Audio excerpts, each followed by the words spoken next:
നബി വാക്യം. ഒരിക്കൽ നബിയുടെ അടുക്കൽ ഒരാൾ സലാം പറയാതെ കടന്നു ചെന്നു. അപ്പോൾ നബി അയാളോട് പറഞ്ഞു, നീ തിരിച്ചുപോയി അസ്സലാമു അലൈക്കും എന്ന് പറഞ്ഞിട്ട് ഞാൻ അകത്തേക്ക് വരട്ടെ എന്ന് ചോദിക്കുക. എന്നിട്ട് അനുമതി ലഭിച്ചെങ്കിൽ മാത്രം നീ കടന്നു വരിക, ഇല്ലെങ്കിൽ തിരിച്ചു പോവുക. നബി തിരുമേനി ചില മര്യാദകൾ തൻ്റെ അനുയായികളെ പ്രായോഗികമായി പരിശീലിപ്പിക്കുന്നതിൻ്റെ ഒരു രീതിയാണിത്. ഇതിലൂടെ മറ്റുള്ളവർക്കൊക്കെ ഒരു ഗുണപാഠമായി മാറുകയും ചെയ്യുന്നു.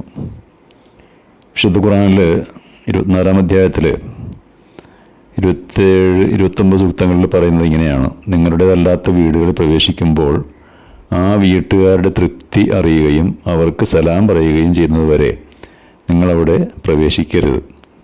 ഈ രീതിയാണ് നിങ്ങൾക്ക് ഏറ്റവും ഉത്തമമായിട്ടുള്ളത്.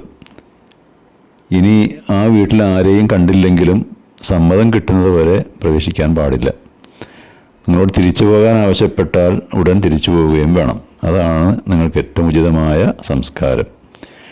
എന്നാൽ ആൾപ്പാർപ്പില്ലാത്തതും നിങ്ങൾക്കവിടെ പ്രവേശിക്കേണ്ടത് അനിവാര്യവുമാണെങ്കിൽ, അതായത് പൊതുസ്ഥലങ്ങൾ പോലുള്ളവ, അങ്ങനെയാണെങ്കിൽ അവിടെ പ്രവേശിക്കുന്നതിൽ വിരോധമൊന്നുമില്ല.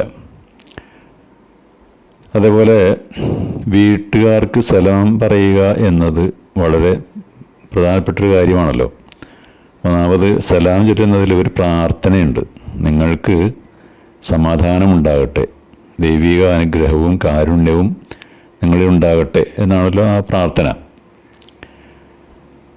സ്വന്തം മക്കൾക്ക് രക്ഷിതാക്കളുടെ മുറിയിൽ പ്രവേശനം നിരോധിച്ച 3 സമയങ്ങൾ ഖുർആനിൽ പറയുന്നുണ്ട്. അത് പ്രഭാതത്തിലും മധ്യാഹ്നത്തിലും രാത്രിയിലും, അതായത് അവർ വസ്ത്രം മാറി വിശ്രമിക്കുന്ന സമയങ്ങൾ.